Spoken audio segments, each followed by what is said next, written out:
Estamos de volta com o programa Perfil, conversando hoje com o filósofo Renato Nogueira. Bom, professor, você falou muito sobre essa questão da gente despersonalizar a natureza, o Krenak também fala muito sobre isso. Em algum momento da sua vida você parte para escrita para as crianças, né? E nos seus livros tem a mulemba, que é uma árvore de origem africana, que conversa com essas crianças no livro, né? Então, a criança, desde jovem, sabendo a importância de você respeitar a natureza. Como que surge essa ideia de você falar com crianças e mostrar para essas crianças também a vastidão dessa cultura africana, cultura indígena e a importância da natureza? O nascimento da minha primeira filha, em 2009, foi um fator que eu não posso deixar de dizer que interferiu, porque eu escrevia um projeto, né, junto com o Sandro Lopes, Cris Pereira. A gente tinha um projeto de roleplay game, RPG, projeto para jovens. O nascimento da Olivia me chama mais a atenção de uma necessidade. Quando ela completa 3 anos, publiquei Nani Nilo, Aprendendo a Dividir, e tem uma reedição agora, recente, em 2020, e eu vi a necessidade de conversar com as crianças. Eu já trabalhava no curso de pedagogia, estava entrando no curso de pedagogia na Universidade Rural quando ela nasceu. Eu entrei justamente quando ela nasce, eu entro na universidade. E eu fiquei pensando, a gente precisa conversar com as crianças, pensar uma infância ativa, pensar justamente a respeito das crianças como atores relevantes de interlocução, de transformação da sociedade. Então, me interesso muito por isso, né? Pensar a cidadania infantil é um tema do meu interesse. Eu tenho pesquisado muito a respeito das crianças e da infância e com as crianças. Então, meu grupo de pesquisa, inclusive, se chama Afroperspectivas, Saberes e Infâncias, AfroSim, com N. E a ficção era algo que eu tinha interesse. Eu tinha feito oficinas literárias aos 18, 19, 20, 21 anos. Estudei com João Gilberto Noll, né, Maria da Graça Creton. Estudei assim, composição de escrita. E eu escrevi e rasgava as ficções. Quando Olivia nasce, e eu com o repertório que eu tinha de pesquisa, eu tinha participado, eu tinha ido depois eu fui para Filadélfia, depois que ela nasceu, tive passei algumas vezes para Filadélfia no encontro dos africanos, e eu peguei uma pesquisa muito interessante que crianças do mundo inteiro participaram, em vários lugares do mundo. Uma criança nova-iorquina dizia: natureza é uma árvore, um passarinho. A criança de Tóquio desenhava uma árvore, um passarinho. Aí veio uma criança hereiro, ou vereiro, que vive entre a Namíbia e Angola. A criança sabe o que ela faz? Ela faz o pé, faz a mão, faz ela e a família. Isso é natureza, junto com a árvore. Não está separada. Eu falei, isso é tão fundamental contar essa história. Eu recordo de uma história que o meu falecido avô, seu Luiz, me contou também, que ele aprendeu com o avô. O avô me contou histórias de chuva, histórias de sol, histórias da luz, histórias da água, histórias do fogo. Tinha coleção de histórias que ele tinha, de memória. E aí eu falei, caramba, isso teve com aquela história que o meu avô me contou. Aí eu falei, pô, vou ter que contar essas histórias. Eu falei, acho que o meu papel é contar essas histórias para as pessoas, dividir essas histórias que eu aprendi desde cedo, né? Então, eu vou contar essa história. E aí veio o Nani Nilo. Nani Nilo com um traço maravilhoso, Sandro, com um projeto gráfico da Cris incrível, e aí tá aí, Nani Nilo. E como é que você inclui essas histórias dentro da sua casa? Você tem o hábito que seu avô tinha de contar também histórias para as crianças? Esse é sempre um desafio tremendo, né? Eu conto histórias com as duas, né? Uma tem 11 anos hoje, outra tem 6 anos. A gente tem as sessões de histórias, as sessões, as assembleias de família que tem que ter, né? Porque as crianças têm voz, é aquilo que a Olivia sempre diz, né? É para uma pessoa mais velha, que ela é adulta, que ela tem razão sobre tudo. A gente conversa muito sobre isso. Não é porque Já a é gente fala algo esperta que nós... desde cedo, né? Ela já traz essa questão e a gente vai dialogando, né? Procura dialogar. Conta algumas histórias, né, com elas. A gente conversa um pouco a respeito disso. É um exercício, inclusive, agora eu tive a experiência, a convite de fazer um curso sobre paternidade. Não era um curso sobre paternidade exatamente, o que é ser pai, mas era o que os mitos e a filosofia têm a dizer sobre ser pai. Eu trago dois mitos clássicos para falar de paternidade, o mito de Édipo e o mito de Lobum-Edé, que é o mito iorubá. E aí esses mitos, o que significa a paternidade nesses contextos culturais? O que elas dizem para a gente? É o que eu faço em Mulheres e Deusas, né? O meu papel é um pouco pegar como é que o mito é uma fotografia de uma potência humana, de uma condição natural. Os mitos retratam um pouco isso, né? O mito ele diz alguma coisa que está em cada um de nós e que a gente acaba personificando. E que alguns mitos nos ajudam a desenhar nossa liberdade e outros mitos, de repente, pelo contrário. Eles compõem uma certa forma de autosservidão, de escravidão ou de servidão voluntária. Então, um pouco esse papel que eu tento assumir, né, pensando muito a história da minha família também, uma família guerroalha, e é contar essas histórias e é sistematizar isso. Não, você fala sobre essa importância de se estudar os mitos, porque muitas vezes eles cerceiam nossas atitudes, nossa liberdade. Isso é importante também para as crianças, para elas crescerem com mais liberdade também criativa, liberdade para se expressar. Você se surpreende ainda com as perguntas que suas filhas fazem para você, que as crianças te fazem? Em certa medida, sim, me surpreendo, mas eu espero. Eu espero um pouco inusitado, espero um pouco a surpresa. Por exemplo, nosso grupo de pesquisa, em 2017, numa pesquisa de campo, encontrou um conceito que veio de uma criança, adultidade. Uma criança de 8 anos, na época que falou de adultidade como sendo uma prática dos adultos de opressão infantil.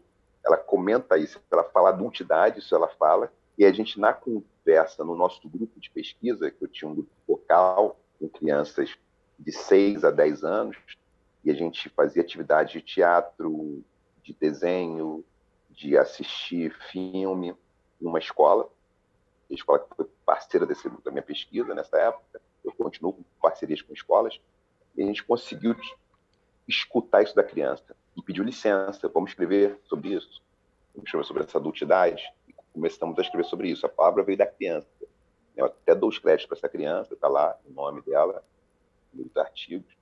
Então, a gente espera algumas coisas, porque elas dizem muitas coisas. Até porque tem alguns mitos, o mito de Mundo e o mito de Kirikou, que eles nos ensinam que as crianças, por conta de terem uma relação com a infância delas mais próximas, elas estariam menos adulteradas, não por uma pureza, ou uma ignorância, ou uma inocência, mas pela possibilidade de estarem mais próximas de uma memória da natureza. Sim. E a gente acaba perdendo, ou se afastando. Então não é uma idealização da infância, mas é pensar a infância como uma potência que está em cada um de nós, uma potência criativa. Aquilo que vários autores, como Walter Korn, também trabalha com isso, uma forma de habitar a existência, uma forma de habitar a vida. Você fala isso sobre a criança, né? De que a criança é uma múltipla potência. No seu outro livro, que é Mulheres e Deusas, como as divindades e os mitos femininos formaram a mulher atual. Tem uma parte muito importante que você fala, múltiplas subjetividades habitando os corpos das mulheres. Existem milhares de mulheres dentro da mesma mulher, mas isso hoje acaba sendo um pouco cerceado pela sociedade. Então, uma coisa importante é os mitos femininos nos ajudam também a dialogar, a estabelecer um diálogo entre homens e mulheres a respeito das fantasias, dos sistemas de opressão. Por exemplo, eu retrato o mito de Medusa e trago um aspecto importante. Medusa sofreu violência sexual. Sim. O olhar de Medusa congela que ela sofreu violência sexual e não teve apoio de homens e mulheres, nem de deusas, nem de deuses. Isso faz com que ela fique só, e isso a martirie, ela fique sem suporte, sem apoio. Então, o olhar de Medusa não é doce por conta da opressão masculina. É importante dizer isso. Então, eu procuro ir desdobrando os mitos e vou interpretando junto para dizer das possibilidades. Oxum, ela vai dizer para os deuses masculinos, os orixás, as potências masculinas, que as potências femininas devem sentar à mesa no mesmo momento. Não só aqueles que trazem a caça sentem antes. Não só aqueles que trazem a caça, os caçadores, devem comer, podem comer primeiro porque trouxeram a caça, mas todas e todos devem comer junto. Então, isso é muito importante porque mostra perspectivas que as mulheres, que as divindades estão tabulando na relação que elas têm. Então, eu faço uma crítica ao concurso de beleza como uma forma de oprimir, opressão das mulheres. Não invento nada disso, está no mito.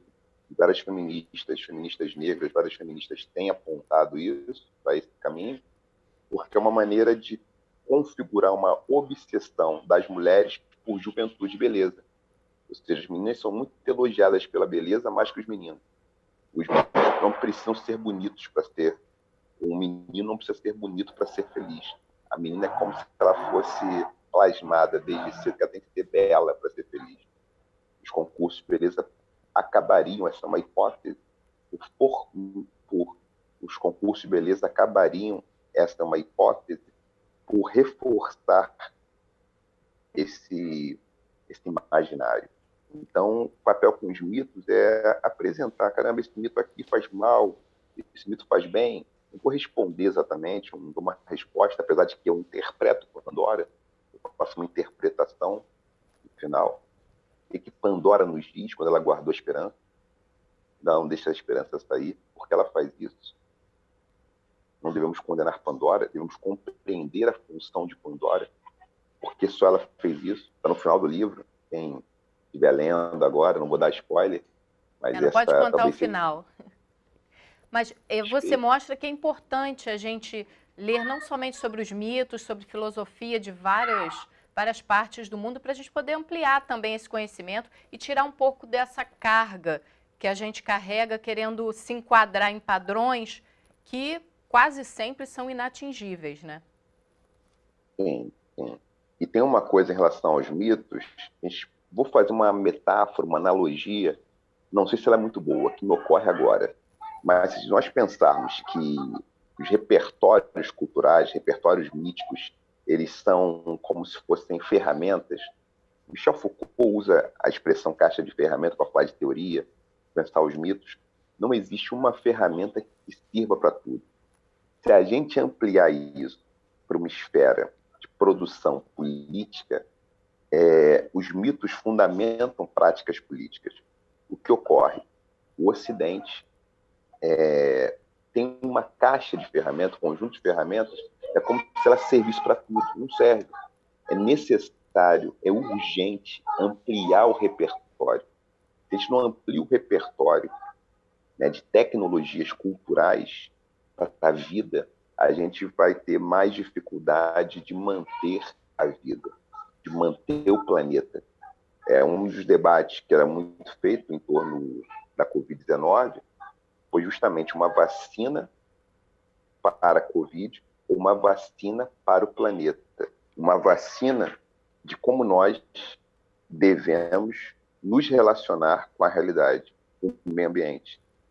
Né? A gente pode conversar, a gente pode se relacionar com o meio ambiente de um modo responsivo, de um modo confluente, como diz Neubispo. A gente precisa confluir com as coisas. A gente não pode ter uma relação somente predatória e exploratória. Isso é ruim para a vida. Sim. Isso é aquela velha história. É como se a pessoa ganha alguma coisa, mas ela perde muito. Né? Esse ganhar, ele é um perder também. Você falou dos mitos femininos, né? Eu fico pensando, tem uma coisa clássica. Eu falo isso no meu curso de paternidade, eu falo isso nos meus artigos sobre paternidade, sobre masculinidades. É muito comum que a formação masculina no patriarcado fossem homens procurarem grandes batalhas. À medida que um homem só faz grandes batalhas, ele perde os pequenos encontros, os grandes encontros no mundo doméstico privado. Ele deixa de mergulhar no mar de afetos familiar para mergulhar toda a energia e todo o seu tempo na produção, para ser um provedor, para ter uma representação social. E ele chega cansado, como aquele guerreiro exausto, que em casa não pode mais interagir, não tem energia para doar, não tem tempo para dar, para companheira, uma relação heterossexual, né? Para a companheira, para os filhos e filhas. Ele só tem energia para dar no mundo de fora. É muito ruim, porque ele perde. Ele perde a possibilidade de mergulhar nos afetos. Sim. É uma desnutrição afetiva. Isso comete muitos homens, comete muitos de nós, porque somos socializados no imaginário da violência. Renato, eu vou te pedir só mais um minutinho, que a gente vai para mais um intervalo, daqui a pouco a gente está de volta. A gente volta em 1 minuto com o programa Perfil.